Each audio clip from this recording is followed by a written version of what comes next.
കുറച്ച് വർഷങ്ങൾക്ക് മുമ്പ് ഭ്രൂണശാസ്ത്രത്തെ സംബന്ധിച്ച് ഖുർആനിൽ പ്രതിപാദിക്കുന്ന വചനങ്ങൾ കുറിച്ച് ആളുകൾ ശേഖരിച്ചുകൊണ്ട് ഭ്രൂണശാസ്ത്രജ്ഞനും ലോകപ്രസിദ്ധമായ ദി ഡെവലപ്പിംഗ് ഹ്യൂമൻ എന്ന പ്രസിദ്ധമായ ഗ്രന്ഥത്തിന്റെ രചയിതാവും ഒരുപാട് പുരസ്കാരങ്ങൾ നേടിയിട്ടുള്ളതും കാനഡയിലെ ടൊറന്റോ സർവകലാശാലയിലെ ഭ്രൂണശാസ്ത്ര വിഭാഗത്തിന്റെ തലവനുമായ പ്രൊഫസർ കീത്ത് എൽമൂറിനെ സമീപിച്ചുകൊണ്ട് അഭിപ്രായങ്ങൾ ആരാഞ്ഞു.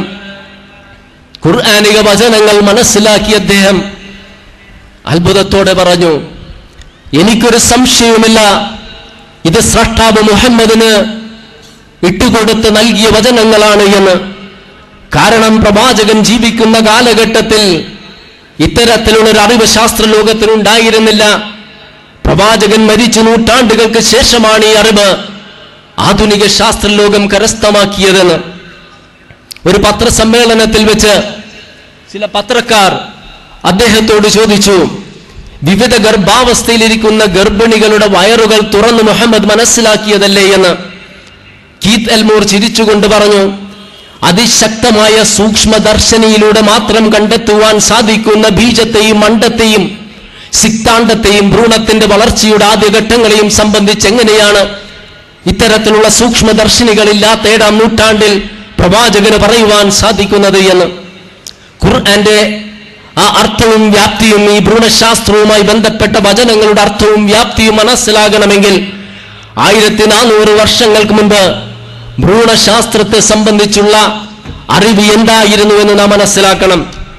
നബി സല്ലല്ലാഹു അലൈഹി വസല്ലം ജീവിച്ചിരുന്ന കാലഘട്ടത്തിലും അതിനു മുൻപുള്ള നൂറ്റാണ്ടുകളിലും അതിനുശേഷമുണ്ടായിരുന്ന കുറച്ച് നൂറ്റാണ്ടുകളിലും ശാസ്ത്രലോകം കരുതിയിരുന്നതും വിശ്വസിച്ചിരുന്നതും പ്രീ ഫോർമേഷൻ തിയറി, മുൻകൂട്ടി രൂപപ്പെടുന്നു എന്ന സിദ്ധാന്തമായിരുന്നു. അതായത് ഒരു മനുഷ്യ ശിശുവിന്റെ നഗ്നനേത്രങ്ങൾ കൊണ്ട് കാണുവാൻ സാധിക്കാത്ത ചെറിയൊരു രൂപം, ശിരസും ശരീരവും കൈകാലുകളുമുള്ളൊരു ചെറിയൊരു രൂപം പുരുഷൻ ശ്രവിക്കുന്ന ശുക്ലത്തിൽ അല്ലെങ്കിൽ സ്ത്രീയുടെ ആർത്തവ രക്തത്തിൽ അടങ്ങിയിരിക്കുന്നു. ഒരു ചെറിയ ഉത്തേജനത്തിലൂടെ അത് വളർന്ന് വലുപ്പമെത്തുന്നൊരു ശിശുവായി തീരുന്നു എന്നതായിരുന്നു പ്രീ ഫോർമേഷൻ തിയറി പറഞ്ഞിരുന്നത്. പ്രവാചകന് മുൻപുണ്ടായിരുന്ന ഗാലൻ എന്ന ശാസ്ത്രജ്ഞനാണ് ആദ്യമായിട്ട് ഭ്രൂണശാസ്ത്രത്തെ സംബന്ധിച്ചൊരു ഗ്രന്ഥം രചിച്ചത്. അദ്ദേഹം ഇതുതന്നെയാണ് പിന്തുണച്ചത്. എന്നാൽ 18-ാം നൂറ്റാണ്ടിൽ വുൾഫ് എന്ന ശാസ്ത്രജ്ഞൻ പറഞ്ഞു, ഇത് ശരിയല്ല, സെല്ലുകൾ കോശങ്ങൾ വിഭജിച്ച് ഘട്ടം ഘട്ടമായിട്ടാണ് പൂർണ്ണ വളർച്ചയെത്തുന്ന ശിശുവായി തീരുന്നത്. ശാസ്ത്രലോകം ഇത് അംഗീകരിച്ചില്ല. ലീബൻ ഹോക്കും ഹാം എന്നീ ശാസ്ത്രജ്ഞർ അതിശക്തമായ സൂക്ഷ്മദർശനിയിലൂടെ ബീജത്തെ കണ്ടെത്തുകയും ആധുനിക ഭ്രൂണശാസ്ത്ര പിതാവെന്നറിയപ്പെടുന്ന വോൺ ബെയർ 1820 സ്ത്രീയുടെ അണ്ഡത്തെ കണ്ടെത്തുകയും ചെയ്തതോടുകൂടി പ്രീ ഫോർമേഷൻ സിദ്ധാന്തത്തിന്റെ അടിത്തറ ഇളകുവാൻ ആരംഭിച്ചു. എന്നാലും ശാസ്ത്രലോകം അത് അംഗീകരിച്ചില്ല. പിന്നീട് വർഷങ്ങൾ കഴിഞ്ഞ് പ്രീവോസ് ഡ്യൂമസ് എന്നീ 2 ശാസ്ത്രജ്ഞരാണ് ആദ്യമായിട്ട് തെളിയിച്ച് പറഞ്ഞു കൊടുത്തത് പ്രീ ഫോർമേഷൻ സിദ്ധാന്തം തെറ്റാണ്. ബീജവും അണ്ഡവും കൂടിച്ചേർന്ന സിക്താണ്ഡം വിഭജിച്ച് അടിസ്ഥാന കോശങ്ങൾ ഉണ്ടാകുന്നു. അത് ഘട്ടം ഘട്ടമായിട്ട് വളർന്ന് മനുഷ്യ ശിശുവായി തീരുന്നു. ചുരുക്കത്തിൽ ഘട്ടം ഘട്ടമായിട്ടാണ് മനുഷ്യ ശിശുവിൻ പൂർണ്ണ വളർച്ചയെത്തുന്നത്. 7-ാം നൂറ്റാണ്ടിൽ വിശുദ്ധ ഖുർആൻ 71-ാം അധ്യായത്തിലെ 14-ാം വചനത്തിൽ പറയുന്നു, വഖദ് ഖലഖകും അത്വാറ, നിങ്ങളെ നാം ഘട്ടം ഘട്ടമായി സൃഷ്ടിച്ചിരിക്കുന്നുവെന്ന്. പുരുഷൻ ശ്രവിക്കുന്ന ശുക്ലത്തിൽ സീമനിൽ വെറും 0.5% അല്ലെങ്കിൽ 1% മാത്രമാണ് ബീജങ്ങളുള്ളത്. എന്നാൽ അത്ഭുതകരമെന്ന് പറയട്ടെ, ഈ 0.5% അല്ലെങ്കിൽ 1% 2 കോടി മുതൽ 4 കോടി വരെയാണ് ബീജങ്ങളുള്ളത്. അതിലും അത്ഭുതകരമായ വസ്തുത, അതിലൊരു ബീജം അല്ലെങ്കിൽ ആ ബീജത്തിന്റെ ശിരസ് മാത്രമാണ് അണ്ഡത്തിന്റെ ഉള്ളിൽ പ്രവേശിക്കുന്നത്. അത് പ്രവേശിച്ചു കഴിഞ്ഞാൽ അണ്ഡം അതിന്റെ പുറന്തോട് ശക്തിപ്പെടുത്തുന്നു മറ്റു ബീജങ്ങൾ ഉള്ളിൽ കയറാതിരിക്കാൻ. ചുരുക്കത്തിൽ പുരുഷൻ ശ്രവിക്കുന്ന ദ്രാവകം മുഴുവനും ഒരു കുഞ്ഞിന്റെ ജനനത്തിന് ആവശ്യമില്ല. അതിൽ 0.5% ഉൾക്കൊണ്ടിട്ടുള്ള കോടിക്കണക്കിന് ബീജങ്ങളും ആവശ്യമില്ല. അതിലൊരു ബീജം, അതും അതിന്റെ ശിരസ് മാത്രമേ അണ്ഡത്തിന്റെ ഉള്ളിൽ പ്രവേശിക്കുന്നുള്ളൂ.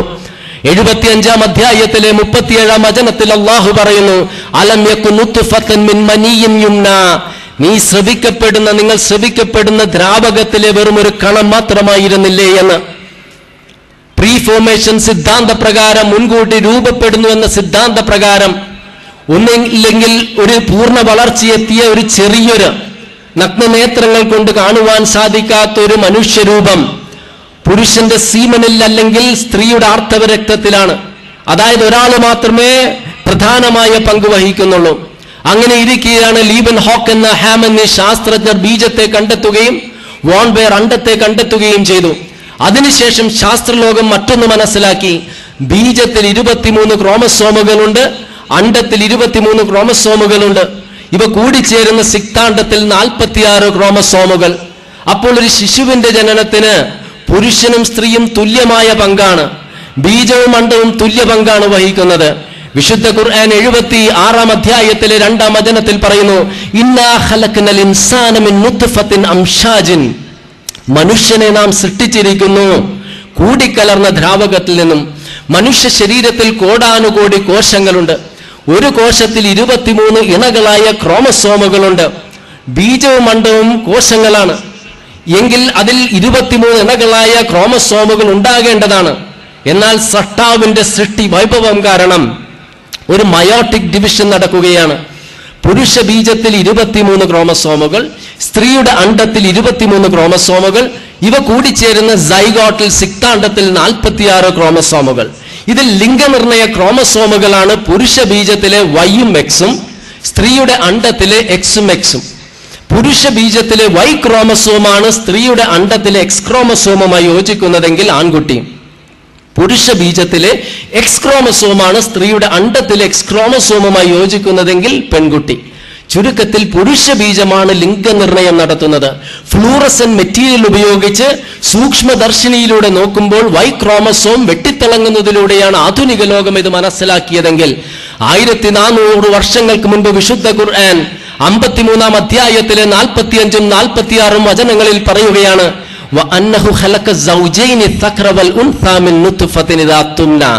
പുരുഷനെയും സ്ത്രീയെയും നാം സൃഷ്ടിച്ചിരിക്കുന്നു സ്രവിക്കപ്പെടുന്ന കണത്തിൽ നിന്നും. സ്രവിക്കപ്പെടുന്നത് പുരുഷ ബീജം. 39-ാം അധ്യായത്തിൽ 6-ാം വചനത്തിൽ അല്ലാഹു പറയുന്നുണ്ട്, യഖ്ലുഖുകും ഫീ ബുത്തൂനി ഉമ്മഹാത്തികും ഖൽഖൻ മിൻ ബഅദി ഖൽഖൻ ഫീ ദുലുമാത്തിൻ സലാസിൻ.